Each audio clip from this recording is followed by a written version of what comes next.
अपने हृदय में बसाना होगा।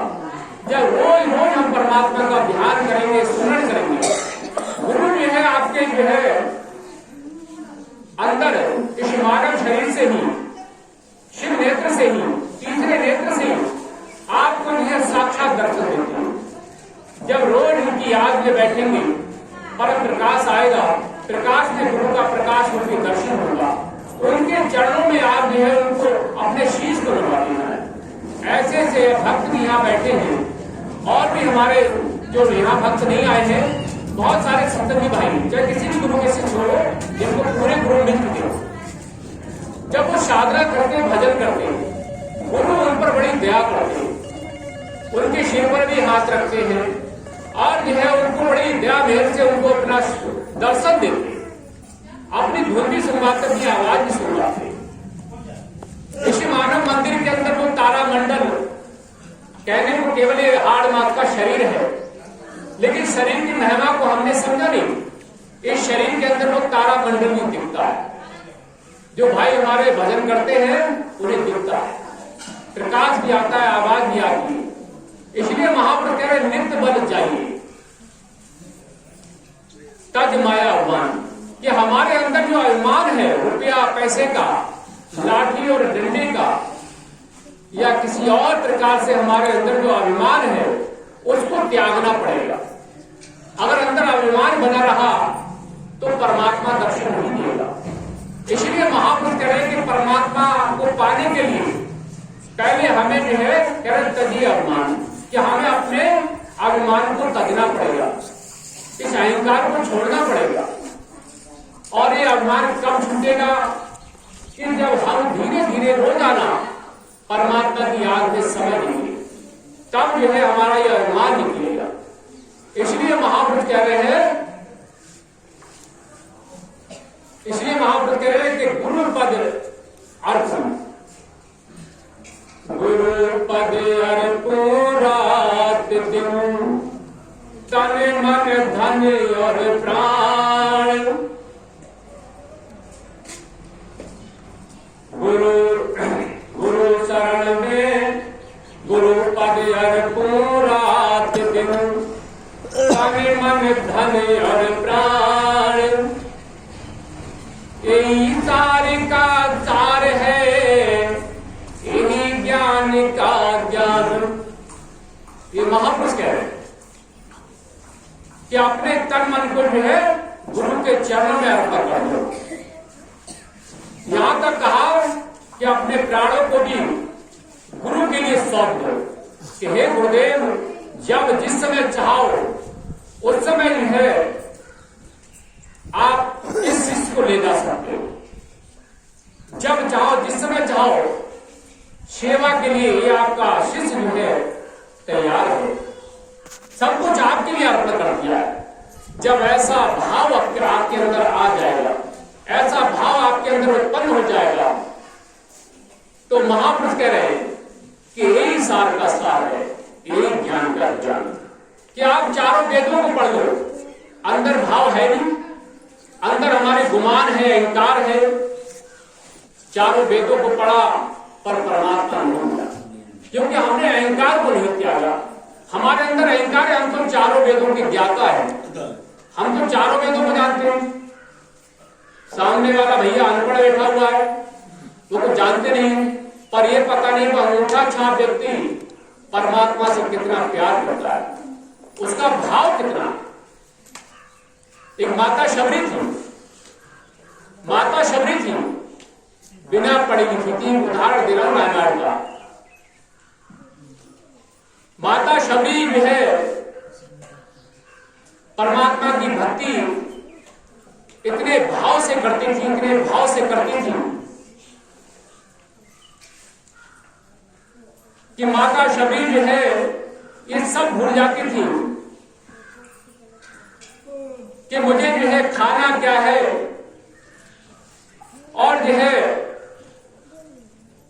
मेरा कोई अपना परिवार भी है, कोई रिश्तेदार भी है, उन्हें हर पल जो है परमात्मा की याद के सिवा कुछ और याद नहीं रहता। और जब ऐसा कोई भक्त होता है तो परमात्मा जो है हर पल उस पर नजर रखता है। परमात्मा आपसे दूर नहीं है, वो तो आपके अंदर ही बैठा हुआ है। आपके भाव को पहचानना है। आप माया से जुड़े हुए हो, माया से जकड़े हुए हो, या फिर परमात्मा से प्यार करो। एक ही चीज मिलेगी, या माया से जकड़ जाओ या फिर जो है परमात्मा से जुड़ जाओ। शबरी माता के पास कुछ नहीं था, केवल परमात्मा के लिए प्यार उनके अंदर था, केवल प्यार। इसलिए महाप्रभु ने कहा, एक थी तवरी भगतन, एक थी तवरी भगतन, मूर्छा बर करके तन मन, मतंग मुनि के तन में करती सी वो कीर्तन, बागों से चुन चुन कर लाती, प्रभु को फूल चढ़ाती, बागों से चुन चुन कर लाती, प्रभु को फूल चढ़ाती, गंगा के पावन जल से रोज स्नान कराती, चरणों को धोकर श्री राम के, चरणों को धोकर श्री राम के, करती चरणामृत का पान बाबू के, उनके है भगवान बाबू के, उनके है भगवान बाबू के, उनके है भगवान बाबू के, उनके है भगवान, उनके है भगवान। भाव नहीं तो कुछ भी नहीं, भाव नहीं तो कुछ भी नहीं, चाहे लाख करो घोड़े कान बाबू के, उनके है भगवान बाबू के, उनके है भगवान। तो परमात्मा किसी के पैसे का भूखा नहीं। आपके पास करोड़ों रुपया है और जो है आपके पास अरबों खरबों रुपया, आपको खुद पता नहीं मेरे पास कितना धन है, पर परमात्मा जो है आपसे प्रसन्न नहीं, क्योंकि आपको तो धन से प्यार है। परमात्मा किसी के धन से खुश नहीं होता। परमात्मा जो है किसी धनी सेठ को नहीं मिलता, वो किसी गरीब व्यक्ति के लिए जिसके अंदर प्रभु भक्ति का भाव है, जैसे माता शबरी के अंदर। स्वामी जी महाराज अक्सर कहा करते थे कि अरब खरब लो दृश्य हो, उदय अस्तलो राज, बिन भक्ति भगवंत के सभी दर्द का। स्वामी जी महाराज अक्सर कहा करते थे कि ये जहां से सूर्य निकलता है और जहां जाकर के छिप जाता है, वहां तक का राज आपके पास हो, वहां तक के आप धनी सेठ हो, आपके पास जो है अरबों खरबों असंख्य रुपया हो, पर कह रहे बिन भक्ति भगवंत के सभी नरक के साथ। कि जिस रुपया पैसा को इकट्ठा करने में हम लगे हुए, पर महापुरुष कह रहे, सारे हमारे साथ कह रहे, ग्रंथ कह रहे कि बिन भक्ति भगवंत के सभी नरक के साथ, कि आपको नरकों में जाना पड़ेगा। जिस पैसे को इकट्ठा करने में लगे हुए आप नरकों में जाने का रास्ता बना रहे हो। इसलिए महापुरुष कह रहे कि धन भी इकट्ठा करो और धन को थोड़ा दान भी करो। दान ऐसे नहीं कि आपने ऐसे किसी को दान कर दिया, दान करने का भी तरीका है। तो इसलिए महापुरुष कह रहे कि जो है बिन भक्ति भगवंत के सभी, कि हमने जो है परमात्मा का भजन नहीं किया, परमात्मा की याद में समय नहीं दिया, सारे जीवन दिन रात धन को कमाने में लगे रहे, तो माफ करना कि हमें नरकों से कोई नहीं बचा सकता। इसलिए महापुरुष कह रहे हैं कि धन को थोड़ा दान भी करना है, धन को थोड़ा दान भी करना है।